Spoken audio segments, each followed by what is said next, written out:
រៀបសួរបងប្អូនអរគ្នាថ្ងៃនេះគឺខ្ញុំមានស្ករត្នោតដែរបងប្អូននេះស្ករថ្មីគឺសល្អមែនតែនមួយកដុងហ្នឹងគឺ2គីឡូបងប្អូនគឺឈ្ងុយខ្លាំងណាស់ស្ករធម្មជាតិបងប្អូនគឺឆ្ងាញ់ហើយមើលនេះសល្អមែនតែនហើយរសជាតិវិញឆ្ងាញ់ណាស់បងប្អូនធ្លាប់ញ៉ាំស្ករត្នោតអត់ដែលកូរថ្មី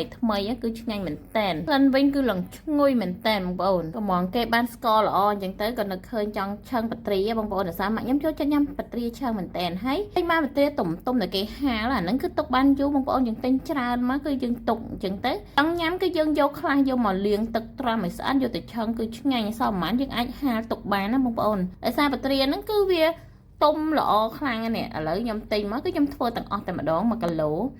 ចាយើងរើសតែអាណាស្អុយយើងចេញអញ្ចឹងទៅយើងយកទៅដាក់ត្រាំទឹករីដោយសារពេលយើងហាលត្រាហាហ្នឹងគឺវាក្រៀមមកបងប្អូនឆឹងតែម្ដងគឺអត់ឆ្ងាញ់ទេអញ្ចឹងតើយើងយកវាទៅត្រាំទឹកលាងឲ្យស្អាតដីស្អាតអីសិនទៅហើយត្រាំឲ្យវារីកបន្តិចណាចារួចហើយលាងពី3ទឹកឲ្យស្អាតមកបងប្អូនធម្មតាតែគេលក់នៅផ្សារគឺគេដាក់ហាលវាលអញ្ចឹងវាអត់ស្អាតទេអញ្ចឹងយើងលាងឲ្យស្អាតមកយើងលាងដាក់ឲ្យស្រស់ទឹកហើយបងប្អូនដាក់ចូលទៅក្នុងកធុនមួយទៅហើយច្បាច់ចាបងប្អូនច្បាច់ឲ្យបត្រាហ្នឹងវាបែកបើសិនជាអត់បែកទេវាឆឹងទៅអត់ចូលជាតិទេពេលយើងច្បាច់បែកទៅគឺឆឹងទៅចូលជាតិឆ្ងាញ់ឥឡូវយើងដាក់ខ្ទះឲ្យរៀងក្តៅទៅដួសស្ករនឹងដាក់ចូលដាក់ឲ្យរៀងច្រើនបន្តិចទៅបងប្អូនសាបត្រីយើងគឺឡើង1គីឡូអញ្ចឹងយើងដាក់រៀងច្រើនតែរួចហើយយើងកូរស្ករហ្នឹងគឺកូរឲ្យវាឡើងជើងក្រងបងប្អូនដោយសារស្ករនេះគឺសល្អមែនតែនកូររៀងយូរបន្តិចតែយើងប្រយ័ត្នភ្លើងផងបងប្អូនព្រោះឲ្យខ្លាចខ្លោចតែខ្លោចឲ្យលេងឆ្ងាញ់ហើយខ្ញុំកូរស្កររៀងតែស្កររៀងរាវបន្តិចហើយគឺខ្ញុំចាក់បត្រាចូលតែម្ដងបងប្អូនគឺកូរបត្រាដើម្បីវាចូលជាតិគ្នាចាកូរឲ្យវាសព្វ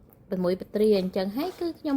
ដាក់អំបិលចូលបងប្អូនដាក់អំបិលចូលបន្តិចល្មមទៅតែមិនមែនថាតិចពេកអត់ធ្វើឆ្ងាញ់ទេគឺធ្វើបង្អែមឬក៏បត្រាឆឹងអញ្ចឹងក៏យើងប្រើអំបិលដែរបងប្អូនដោយសារយើងប្រើស្ករបើមិនយើងអត់ដាក់អំបិលទេគឺផ្អែមអត់មុតទេអញ្ចឹងយើងដាក់អំបិលទៅបានវាឆ្ងាញ់នេះគឺខ្ញុំចាក់ទីដូងដើមហ្នឹងគឺប្រហែលជាកន្លះចានចង្កឹះហ៎បងប្អូនចាដោយសារអីគឺចង់ឲ្យរៀងមានជាតិឆ្ងាញ់តែធ្វើរាល់ដងគឺអត់ដែរអីតែលើកនេះសាកដាក់លោមើលឆ្ងាញ់អត់កូររៀងយូរបន្តិចទេបងប្អូនតែយើងត្រូវប្រយ័ត្នភ្លើងផងព្រោះខ្លាចខ្លោចឥឡូវថែមទៅដោះគោទៀតបងប្អូនគឺសាកហ្មងសាកថាដាក់ខ្ទិះដាក់ដោះគោនឹងឆ្ងាញ់ប៉ុណ្ណាដាក់តែមួយល្មមដែរទេបងប្អូនអត់ដាក់ច្រើនទេដោយសារយើងប្រើស្កររៀងច្រើនហើយទៅខ្លាចផ្អែមពេកហើយយើងកូរបត្រានឹងតតាហួតទឹកអស់ខាសទឹកគឺគេហៅដាច់ទឹកបងប្អូនគឺបន្ទុកបានយូរហើយយើងគ្រាន់តែថាដាក់ក្នុងកន្លស្អាតទៅយើងចាក់ទូកកទៅគឺយើងទុកញ៉ាំបានយូរហើយឆ្ងាញ់ទៀតផងនេះរៀងស្ងួតតិចតែកូរតអារៀងដាច់ទឹកជាងនឹងទៀតណាបងប្អូនមើលថាដាច់ទឹកបងប្អូនភ្លក់ទៅរសជាតិផ្អែមឬក៏អត់ចាបើសិនជាស្ទើអីយើងអាចថែមផ្អែមឬក៏ស្ទើអំបិលផ្អែមខ្លាំងពេកអត់មុតទេយើងថែមអំបិលបន្តិចអញ្ចឹងទៅ